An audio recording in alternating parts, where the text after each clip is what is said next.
구약 전도서 5장입니다.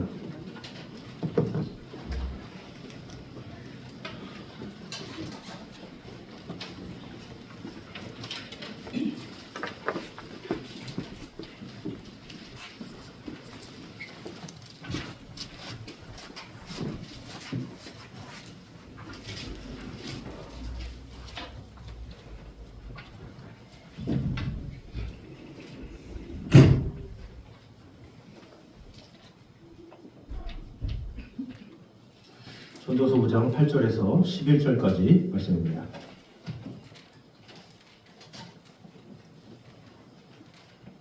전도서 5장 8절에서 11절 교독합니다. 적절겠습니다. 너는 어느 지방에서든지 빈민을 학대하는 것과 정의와 공의를 짓밟는 것을 볼지라도 그것을 이상히 여기지 말라. 높은 자는 더 높은 자가 감찰하고 또 그들보다 더 높은 자들도 있음이니라. 땅의 조상은 모든 사람을 위하여 있나니 왕도 밭의 소산을 받느니라.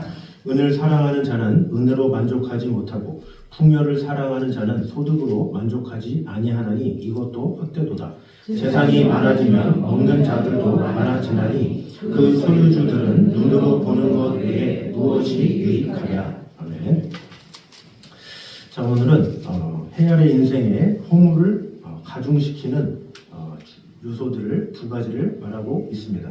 먼저 전도자는 폭압과 공의의 훼손이 만연한 이 헤아의 세상의 세태를 이제 지적하고 있습니다. 그러면서 또 헤아의 인생은 허무할 수밖에 없음을 역설적으로 강조하고 있습니다. 그런 가운데 인생의 허물을 가중시키는 또 하나가 바로 이 허망한 재물을 추구하는 그런 모습들을 가지고 이제 말씀을 하고 있습니다. 디모데전서 6장 9절을 보면 부하려 하는 자들은 시험과 올무와 여러 가지 어리석고 해로운 정욕에 떨어지나니 그 사람으로 침륜과 멸망에 빠지게 하는 것이라 이렇게 말씀하고 있습니다. 재물은 사람이 살아가는데 유익하긴 하죠. 그러나 절대적인 가치를 지닌 것도 아니고 영속적인 것도 아니죠. 오늘 있다가 내일 사라질 수도 있는 것이 재물이고 또 재물이 많다고 해서 참된 만족에 이르는 것도 아닙니다. 또 이 재물을 통해서 만족을 얻고자 재물에 집착하게 되면 결국 악을 행하게 되므로 그 인생의 끝이 허무하게 결말되어진다. 이 본문에서 말씀하고 있습니다. 재물의 유용성은 인정하죠. 그러나 재물에 집착하지 말라. 이것이 바로 오늘 본문의 주된 내용입니다. 그래서 계속 반복되는 것 같은 저도 참 어렵습니다. 잠언이나 전도서나 참 반복되는 어구들도 많고 교훈들이 많아서 참 어떻게 할까 항상 이렇게 고민이 되고 걱정이 되지만 그럴 정도로 우리는 아무리 교훈을 들어도 그래도 재물에 집착하는 모습이 있고 또한 여러 가지 약점들은 고쳐지지 않는 부분들이 있기 때문에 또 동일한 말씀드리긴 하지만 우리에게 같은 은혜로 다시 한번 들려주는 하나님의 말씀으로 우리 마음을 되새기면 좋겠습니다. 자, 먼저 최선을 다하되 홀로 감당하지 못할 일은 하나님께 맡기는 자세로 살아가야 함을 보여주고 있습니다. 우리 8절 말씀을 다 같이 읽도록 하겠습니다. 전도서 5장 8절 같이 한번 읽겠습니다. 시작. 너는 어느 지방에서든지 빈민을 학대하는 것과 정의와 공의를 짓밟는 것을 볼지라도 그것을 이상히 여기지 말라. 높은 자는 높은 자가 감찰하고 또 그들보다 더 높은 자들이 있습니다. 아멘. 자, 어느 지방에서든지 빈민을 학대하는 것과 정의와 공의를 짓밟는 것을 볼지라도 이상히 여기지 말라. 자, 이 말은 괜찮아요. 벨소리가 좋네요. 아주. 자, 어떤 일이 있더라도 이상히 여기지 말라. 세상의 불이 또 세상의 잘못된 일들 이것은 어디 가나 다 있다. 이렇게 말씀하죠. 제가 양육할 때도 늘 그렇지만 교회도 마찬가지고 이 세상도 마찬가지고 이 세상은 인간이 사는 한 인간이 없어질 때까지 문제는 계속돼요. 악의는 계속되고 어떤 문제는 해결되지 않아요. 근데 대부분의 이렇게 젊은이들 중에 아직 어릴 때는 내가 이 세상을 바꿀 거야 이렇게 살아가는 사람이 젊은이들이 많죠. 그러나 나이가 들수록 깨닫는 건 뭡니까? 내가 할 수 없구나 이걸 깨달아요. 이 세상이 얼마나 악이 많고 얼마나 부정부패가 많습니까? 그것을 나의 힘으로 됩니까? 내가 판사가 된다고 그걸 바꿀 수가 있겠습니까? 내가 어떠한 높은 위치에 있다고 그것을 다 할 수 있습니까? 그렇지 못하죠. 오늘날에는 오히려 옛날에는 뭐 위에 누가 그랬다, 뭐 국회의원이 그랬다, 뭐 대통령이 그랬다 그러면 그래도 대통령이 그랬으니까 뭐 국회의원이 그랬다 그러지만 오늘날에는 그랬다가는 엄청 혼나요. 네. 그랬다가는 백성들한테 아주 큰일 납니다. 네. 그래서 이 세상을 바꾼다 쉽지가 않아요. 내 마음대로 내 뜻대로 뭔가 내 생각대로 하고 싶지만 그것이 쉽지가 않은 거예요. 왜? 이 세상이라는 것이 원래 그런 세상이기 때문에 그래요. 사람들이 사는 곳에는 원래 부정과 부패는 있을 수밖에 없는 거예요. 어떻게 할 수가 없는 것이 인간의 모습이죠. 그래서 오늘날에도 뭐 교회도 마찬가지잖아요. 누가 보기에 야, 저 교회는 좀 문제였을 것 같네 라고 해도 막상 들여다보면 문제가 생기고 또 갈라지기도 하고 분열되기도 하고 그런 거예요. 그것은 인간이 거하기 때문에 그래요. 인간이 있는 곳에는 항상 있을 수밖에 없는 일이 바로 분열이고 또 어지러움이고 그런 것이 있을 수밖에 없다라는 것이죠. 세상은 본질적으로 불의하고 불법에서 완전히 자유할 수가 없는 거예요. 그래서 이 세상도 그렇고 사람도 그렇고 사람은 본래 죄인이기 때문에 근본인 죄인이 그 자신이 죄인인데 어떻게 죄된 세상을 바꿀 수가 있겠습니까? 이 세상을 바꿀 수 있는 분은 하나님밖에 없어요. 왜? 하나님은 의로우시기 때문에. 의로우신 하나님만 세상을 가지고 판단하시고 교회에 대해서 판단하시고 역사하시는 것이지 사람이 이것은 잘못된 거야 뭐 했다 이렇게 할 수가 없는 거죠. 실례로 모세가 출애굽기 3장에 보면 이 자신의 동족들이 싸우는 것을 보죠. 근데 저는 아직도 참 이해가 안 가는 게 동족들이 싸우는데 그 싸움을 말리다가 어떻게 해요? 애굽인을 죽이죠. 근데 애굽인을 죽였는데 그 애굽인들이 갑자기 이 모세를 쫓아가기 시작해. 그래서 모세가 도망해. 근데 저는 아직도 그 본문이 참 이해가 안 가요. 그 모세가 이집트 왕자잖아요. 그때 왕자면 뭐 죽일 수 있잖아요. 몇 명 죽여도 뭐 거기서 티나 납니까? 야 뭐야 지금 니네들 뭔데 야 다 쓸어버려 뭐 하든지 본인이 약간 그러더라도 자신의 그 황제한테 얘기하고 아버지 지금 얘네들이 한 명 좀 실수로 죽였다고 뭐라고 그러는데 처리 좀 해주세요. 그러면 그 황제가 그냥 한 번에 그 바로 왕이 한 번에 쓸어버릴 수가 있어요. 그런데 신기하게 그럼에도 불구하고 모세가 쫓겨나. 그럼 신기하잖아요. 자 그러면 어떻게 돼요? 이 당시 때 그렇게 권위주의적인 사회조차도 모세 뜻대로 안 됐다라는 거예요. 모세가 왕자인데 자기 뜻대로 안 됐다라는 것은 우리는 왕자가 아니잖아요. 그렇지 않습니까? 우리는 왕자가 아니에요. 우리가 이 세상에 누가 빽이 있습니까? 우리가 누구의 빽이 있으면 더 욕먹는 게 오늘날의 사회잖아요. 야 누구 빽 있다고 금수저라고 그러냐라고 하는 게 이 세상이에요. 그래서 이 세상에서도 큰 소리 내지 못하고 예전에도 마찬가지다라는 거죠. 하물며 이집트의 왕자였던 모세도 마음대로 못했는데 어떻게 우리가 이 세상을 마음대로 하겠느냐라는 거죠. 그래서 이 세상에 대해서 부조리함이나 어떤 이런 것에 대해서 내가 바꾸겠다 그것 자체가 교만일 수밖에 없어요. 그래서 이 고친다 하다가 지쳐가지고 나중에는 어떻게 변화돼요? 주님 내가 고쳐지는 게 핵심이군요 이렇게 깨달아요. 그러니까 본인이 고쳐지면 세상이 다르게 보여요. 그게 참 중요한 거예요. 아까 은혜에 대해서 말했지만 은혜 받으면요 모든 게 다 좋아. 모든 환경이 바뀌어. 사람이 좋아지고 환경이 좋아지고 나의 태도가 바뀌어요. 그러니까 중요한 건 본인이 문제인 거예요. 본인이 문제면 모든 것에 불평불만이에요. 이 나라가 어떻게 돌아가고 누가 뭐 집권을 해서 누가 뭐 해서 이런 것이 왜 생기느냐? 본인이 변화되지 않아서 그래요. 본인이 변화되면 하나님께서 통치하시겠지. 하나님께서 은혜 주시겠지. 하나님께서 때가 되면 바꿔주시겠지 하면서 하나님 중심으로 생각을 하게 되죠. 그래서 모든 것을 은혜로 맡기는 거예요. 왜? 나는 할 수 없으니까.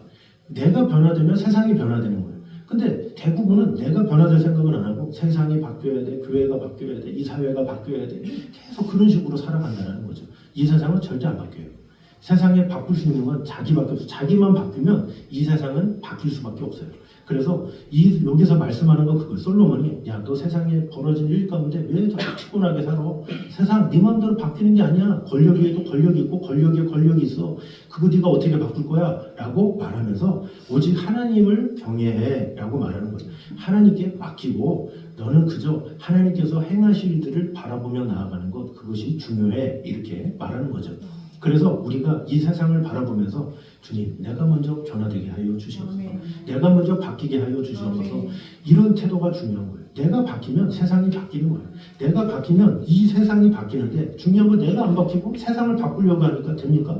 이 세상이 얼마나 넓고 이 세상에 할 일이 얼마나 많고 이 세상에 부조리가 얼마나 많아요.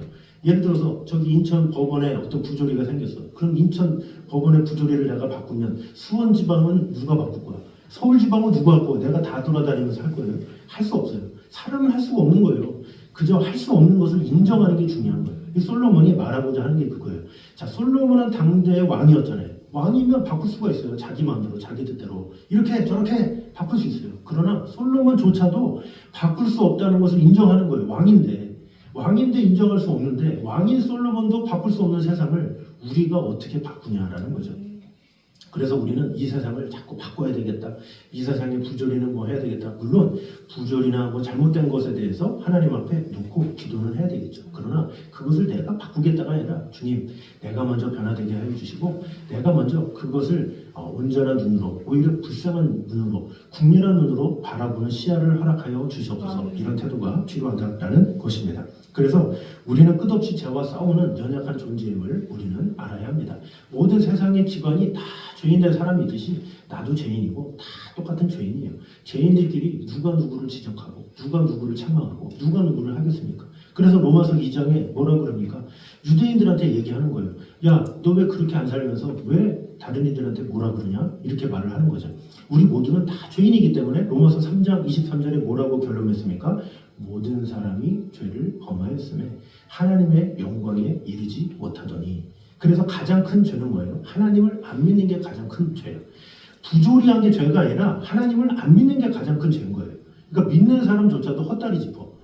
그러니까 어떤 사람이 저 사람이 마음에 안 들어 뭐해 이런 어떤 행위 가지고 얘기하는데 하나님의 관심은 죄를 졌냐 안 졌냐 이게 아니라 하나님을 믿느냐 안 믿느냐 그거예요. 그러니까 하나님의 시야랑 인간의 시야랑 다른 거예요. 우리가 자녀들을 볼 때도 성공했냐 안 했냐 이걸 보잖아요. 그래서 뭐 수능이다 그럼 수능다 보면 수능을 잘 보게 해주십시오 뭐 한다지만 할 수 있겠죠. 그러나 하나님의 관심은 너의 자녀가 하나님을 알고 있냐 그것에 관심 있지 수능 점수 잘 보는 것에 큰 관심은 별로 없어요. 하나님은 왜? 하나님은 우리와 교통하기 원하시고 교제하기 원하시고 함께하기 원하시지 우리가 높은 점수 가지고 잘 나갔는데 하나님 떠났다? 그런 의미가 없잖아요. 그래서 하나님의 관심은 하나님과의 관계가 우선인 거예요. 그래서 우리는 나름대로 세상은 부조리하네 뭐가 잘못됐네 라고 말을 하지만 하나님은 우리에게 관계를 묻는 거예요. 야 그래서 너 나 사랑해? 너 그래서 나와 관계 좋아? 너 나와 교제하는데 부끄러움 없어? 라고 오히려 주님은 되물으신다라는 거죠.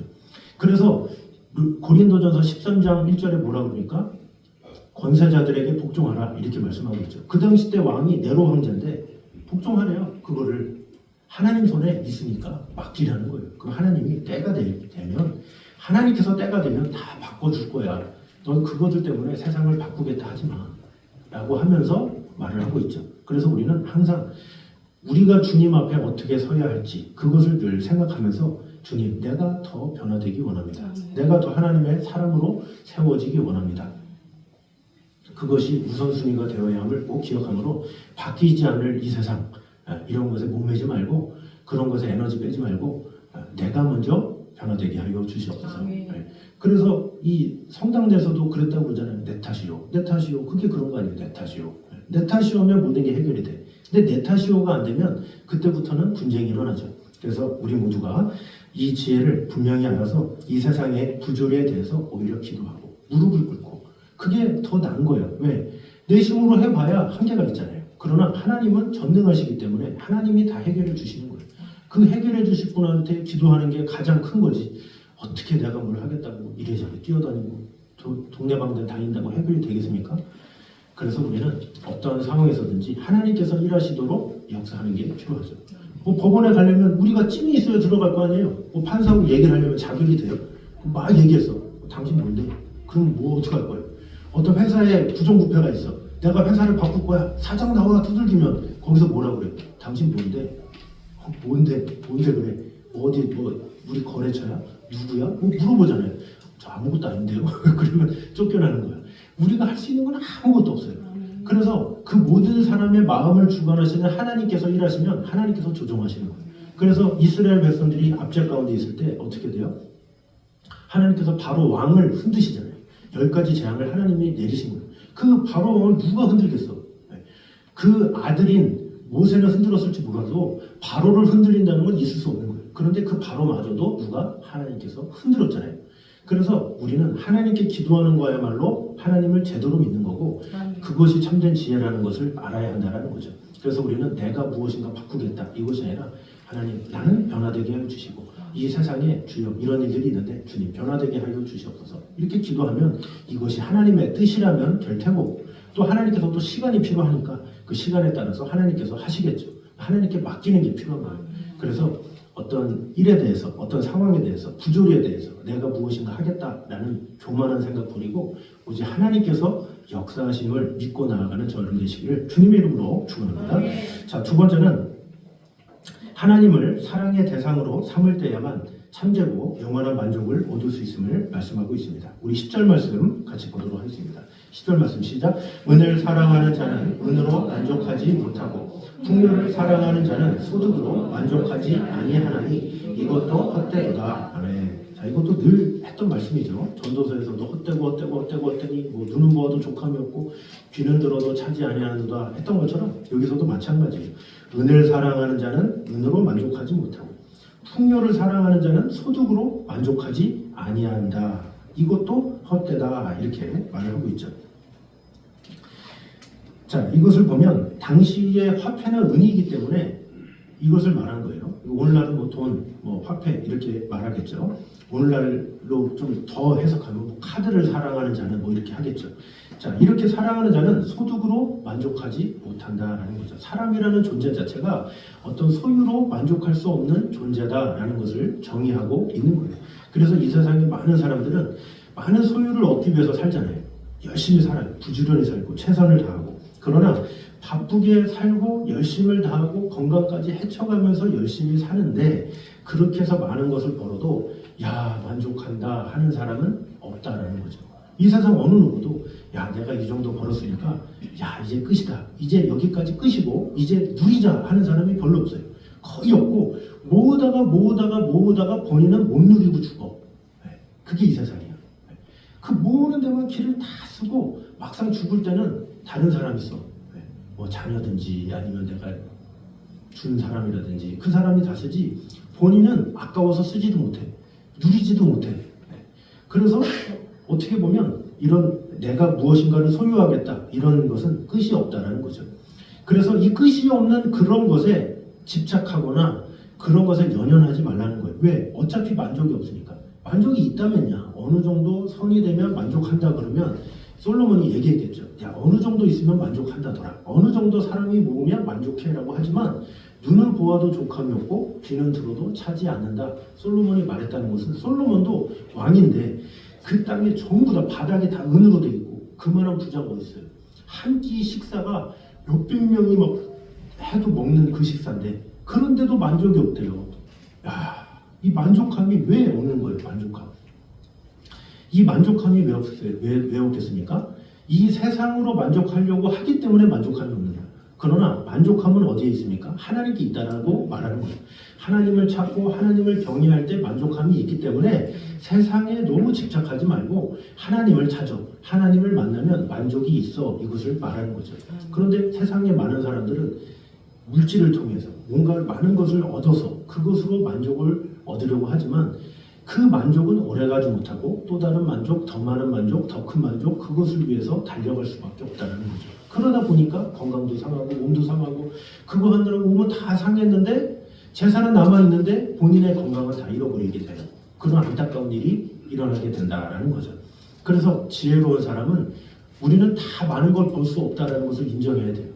내가 엄청난 부자가 될 수도 없어. 내가 많은 것은 얻을 수 없어. 그러나 내가 하나님 안에서 자족하는 삶, 그것을 내가 배워야 돼. 이런 태도가 필요하죠. 그래서 사도 바울이 빌립보서 4장에 뭐라 그래요? 내가 부함에 처할 줄도 알고 궁핍함에 처할 줄도 알아. 내가 1절의 비결을 배웠노라. 내게 능력 주시는 자 안에서 내가 모든 것을 할 수 있느니라. 이렇게 말하고 있어요. 모든 것을 할 수 있다는 것은 부함에도 처하게 되고 가난하게도 처하게 되고 이런 상황이든 저런 상황이든지 주님이 나와 함께 하시기만 하면 내가 모든 것을 할 수 있다 이렇게 말하는 거죠. 진정한 만족은 어딨냐? 하나님과 동행함에 있는 거예요. 그러나 하나님과 동행함이 없으면 아무리 만족을 위해서 사는 사람은 행복이 없어요. 그래서 원함으로 사는 사람 있잖아요. 이것도 원하고 저것도 뭐 원하고. 그래서 수집가들 있잖아요. 수집가들. 뭐 우표도 있을 수 있고 뭐 동전 있을 수 있고 막 모으는 사람들의 특징 보면 어떤지 아세요? 나 이제 다 모았어요 하는 사람 없어요. 아 이제는 다른 거 모으려고요. 뭐 10원짜리 1980년대 거 모으려고요. 그러면서 디테일해져 점점. 처음에는 옛날 돈 많았으면 좋겠는데 여기서 시작했다가 나중에는 옛날 돈이 웬만큼 모이면 다른 나라 돈을 좀 모아야 될 것 같은데요 하면서 그건 끝이 없어. 항상 진행형이야. 그래서 그 수집가들이나 이런 집에 가보면 특징이 뭐예요? 너무 가득 찼다라는 특징 있잖아요. 적당히 모은 사람이 없어. 항상 있어. 그러고도 모자라대. 모자라서 또 땅을 사고 또 땅을 사고 또 모으고 또 모아도 또 부족함이 있어. 그래서 또 해야 돼. 만족이 없는 거야. 그래서 인간의 만족은 얼마나 모은다고 되는 것도 아니고 어떻게 하면서 된다는 것도 아니다라는 거죠. 그래서 오직 하나님을 경외하며 나아가는 태도, 그것이 가장 중요하다는 거죠. 내 안에 하나님이 거하면 뭐를 해도 행복한 거예요. 우리가 좀 못 먹더라도 내가 좀 못한다 할지라도 그 안에 하나님과의 교제와 은혜가 있으면 그것이 기쁨이요 행복이 된다는 거죠. 저도 이렇게 먹는 걸 좋아하잖아요. 저 먹는 걸 좋아하는데 최근에는 무엇에 푹 빠졌냐면 번데기가 그렇게 맛있어요. 저는. 그래서 이 냉동 번데기가 이 네이버에 4,000원에 파는 거예요. 와, 되게 싸죠. 냉동 번데기 엄청 커요 그거. 야, 근데 여태껏 2번 먹었는데도 이만큼이 남아있어요. 겨우 그 2숟갈 퍼가지고 파송송송송송 자르고 그래서 고춧가루 다 넣고 이렇게 먹으면 눈물이 쫙 이렇게 돌아요. 그걸 먹으면서 야, 번데기. 저는 요즘에 그런 번데기를 먹으면서도 주여 어떻게 이런 걸 창조하셨습니까? 이런 귀한 음식을 또 이렇게 싸게 만드셨습니까? 그러면서 그 4,000원 가지고도 그러면서 인간의 기쁨이 뭐겠어요? 대부분의 많은 사람들이 되게 고급 음식 비싸고 근데 그런 거보다 저는 번데기 하나라도 그 먹는 그 자체가 그게 행복인 거예요. 그러니까 행복은 멀리 있는 게 아니라 지금 내가 가진 것을 얼마나 내가 만족하며 나아가는가 그것이 행복인 거예요. 내게 주어진 가정, 내게 주어진 것들 그것을 가지고 만족할 수 있는 게 믿음인 거예요. 근데 믿음이 없으면 자꾸 만족이 없대. 이것도 해야 되고 저것도 해야 되고 저 필요도 해야 되고 저 필요도 해야 되고 그러면 만족이 없어. 그 똑같이 신앙생활 하는데 누구는 행복하고 누구는 슬퍼. 누구는 기쁘고 즐겁고 할렐루야 성령 충만한데 누구는 늘 불평불만하고 항상 뭐가 문제가 그렇게 많은지 이 세상의 모든 걱정 근심은 다 가지고 있어. 그럼 교회를 다니는데 세상 사람과 다를 바가 뭐가 있어요? 진정으로 교회 다니는 사람은 그게 다른 거예요. 그래도 감사. 어찌함에도 감사. 그러지 아니하시더라도 감사. 이렇게 감사할 수 있는 자가 진정한 성도인 거죠. 성도가 아닌 사람은 이래서 불평, 저래서 불평, 이래서 싫고 저래서 싫고 이 세상이 다 싫은 거예요. 그래서 어딘가 해답을 찾으러 다니지만 해답이 있으니까 죽는 날까지 해결을 못하는 거예요. 그래서 하나님을 경외하는 것만이 진정한 만족이 있다는 것을 알아야 합니다. 그래서 이 세상에서 뭔가를 많이 얻어야지, 많이 누려야지, 많이 해야지 한다고 진정으로 행복한 것이 아니라 내게 지금 주어진 작은 삶이라 할지라도 우리 오늘 찬양 가사가 그렇잖아요. 내게 있는 작은 삶 그것을 가지고 살아가는 것 그것이 바로 행복이다라는 거죠. 하나님께서 주신 대로 하나님께서 나에게 베푸신 대로 하나님께서 나에게 역사한 대로 그냥 살아가면 되는 거예요. 뭐 여성들도 그렇잖아요. 어렸을 때 나는 왜 이렇게 생겼어 저렇게 생겼어 막 바꾸려고 그래. 바꾸려고 그러면 본인만 힘든 거예요. 근데 이미 그것에 스스로가 만족해하면서 이렇게 잘생기다니 이렇게 이쁘다니 이렇게 살면 똑같은 삶인데 행복하잖아요. 그래서 실제로 TV에 딱 보면 못생겼다 못생겼다 하는 사람이 나름 되게 이쁘거든요. 그런데도 그렇게 자괴감에 빠져가지고 슬프게 살아. 또 어떤 분 보면 전혀 어떻게 저렇게 살 수 있을까라고 하는 분들도 죄송합니다. 네, 그런 분들도 되게 막 자신감에 넘쳐가지고 막 오히려 막 계속 머리를 넘기면서 막 이쁘지 않냐고 막 그런 거 보면 그 본인이 행복하면 최고 아니에요? 본인이 행복하면 전부잖아요. 뭐 다른 사람의 눈은 필요가 없는 거죠. 그래서 지금 있는 것에 만족하며 자족하는 삶, 그것이야말로 진정한 기쁨이요 은혜다. 그 기쁨이요 은혜를 누릴 수 있는 방법은 뭐예요? 하나님을 만나는 것밖에 없어요. 하나님을 만나야 지금 이 순간에 감사할 수가 있어요. 하나님을 못 만나면 이래도 불평이고 저래도 불평이에요. 이것도 해결돼야 되고 저것도 해결돼야 돼. 하나님을 만날 때까지 계속 살아갈 수밖에 없어요. 사도 바울이 예수님을 만나기 전에는 나름 대단했잖아요. 바리새인이고 또 시브리인 중에 시브리인이고 또 그 당시 때 그 사울 왕의 후손이고 바리새인으로서 뭔가 가말리엘의 제자고 부족함이 없잖아요. 그런데 오히려 그런 것을 배설물로 여겼대요. 왜? 예수님을 알게 되니까. 예수님을 알게 되니까 그 당시 때는 학력이 차고인 것 같고 많이 배운 게 차고인 것 같고 가문이 차고인 것 같고 재산이 차고인 것 같은데 예수님을 만나니까 다 해결됐네요 라고 하면서 내가 예수 그리스도를 아는 지식이 가장 고상함을 인함이라 이렇게 고백하고 있죠. 예수님을 알면 이 세상의 것들에 대해서 초월하게 되는 거예요. 세상이 필요 없다가 아니라 이 세상에 대해서 초월하게 된다는 거예요. 우리의 삶의 태도가 바뀌게 된다는 것입니다. 그래서 우리 모두가 하나님께서 주신 것에 만족하면서 자족하면서 하나님께서 내게 주신 것이 무엇인지를 헤아리면서 기뻐함으로 살아가는 저여러분 되시기를 주님의 이름으로 축원합니다.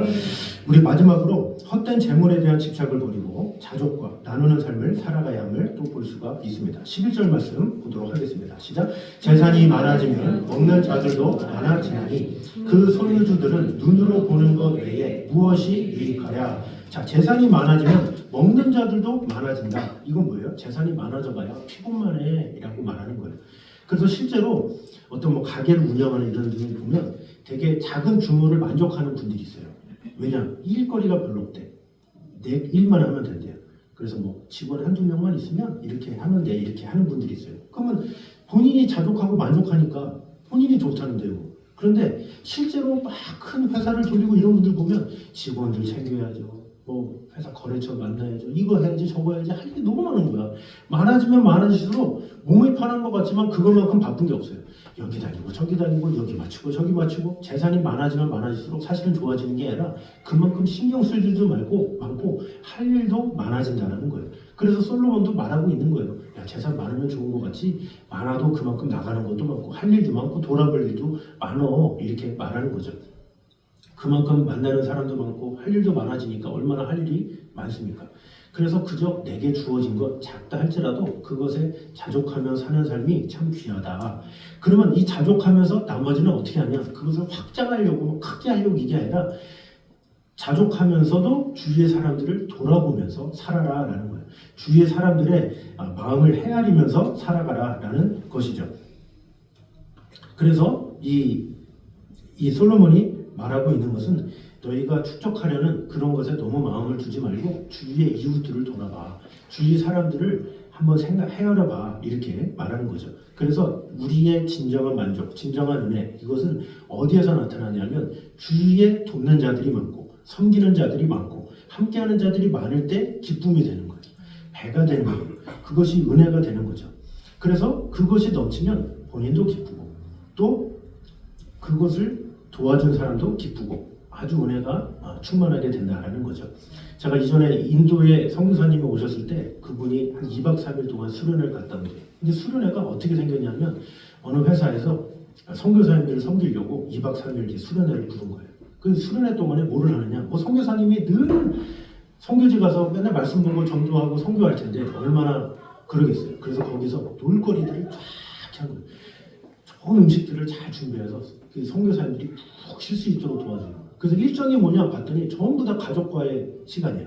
선교사님들이 사역하느라고 바빠서 가족들 돌볼 시간이 없으니까 그때라도 하라고 이렇게 하는 거죠. 그러면 어때요? 그곳을 이렇게 도와준 회사가 얼마나 참 귀합니까?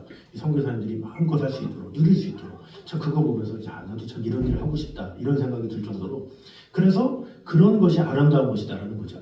그것을 이렇게 주최한 그 회사는 본인이 많은 것을 벌고 많은 성공을 했지만 하나님께서 정말로 기뻐하시는 일을 하는 것 같아요. 그 선교사님들을 위로해주고 마음껏 선교할 수 있도록 도와주고 후원해주고 격려해주고 얼마나 하나님께서 기뻐하시는 것입니까? 그래서 우리 교회도 또 우리 개인으로도 항상 내 자신의 풍족함으로만 사는 것이 아니라 주여 우리 모두가 풍족하게 해주시고 모든 선교지가 하나님의 사랑으로 충만케 하시고 모자름이 없도록 하여 주시옵소서. 늘 기도하며 나아가는 것이 필요하죠. 그래서 성경 편지도 여러분 빠짐없이 보시죠. 이 성경 편지 보면 어떤 필요가 있습니다. 그럴 때마다 저는 가슴이 아프고 많이 기도하게 돼요.